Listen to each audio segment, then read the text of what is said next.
அரசியல காலங்கள் பதில் சொல்லட்டும் சார். இப்போ விஜய் வந்து அதிக பெரும்பான்மையோட வந்திருக்காங்க. ஆமா, அதனுடைய உங்களுடைய இது எப்படி சார்? இல்லை, இந்த வந்து இளைஞர்களுடைய எழுச்சியை பார்க்குறோம். அதாவது இளைஞர்கள் வந்து மிகப்பெரிய ஒரு எழுச்சியோட இந்த முடிவை கொடுத்துருக்குறாங்க தமிழ்நாட்டு மக்களுக்கு.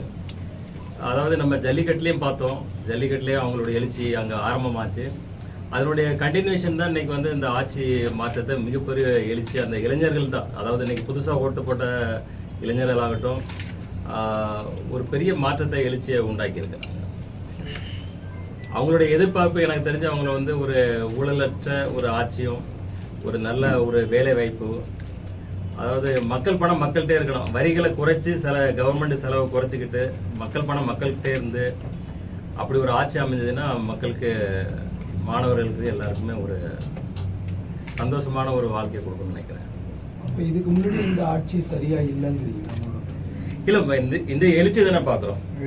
எழுச்சி வந்து இன்னைக்கு மாற்றத்தை விரும்புறாங்க. என்ன மாற்றத்தை விரும்புறாங்க, என்ன எதிர்பார்க்கறாங்கன்னு பார்க்கும்போது அவங்களோட மனநிலைகள், அவங்கள்ட்ட பேசும்போது, அவங்கள்ட்ட இது பண்ணும்போது அவங்க எதிர்பார்க்கறாங்க இன்னும் வேலை வாய்ப்புகள் அதிகமா வேணும், இன்னும் வந்து ஏன்னா இன்னைக்கு வழி நடத்துறது இன்னைக்கு மாணவர்கள் ஆயிட்டாங்களே, எழுச்சி உண்டாக்கிட்டாங்களே. ஊழலற்ற ஆட்சி முறை தமிழ்நாட்டுல இல்ல, அந்தந்த காலகட்டங்கள் அந்தந்த ஆட்சி முறை கரெக்டா தான் போயிட்டு இருந்தது. அதாவது எந்த ஆட்சியா இருந்தாலும் அவங்க ஒரு பாணியை அவங்க அந்த சூழ்நிலைக்கு தகுந்த மாதிரி ஆட்சிகள் நடத்திட்டு இருந்தாங்க.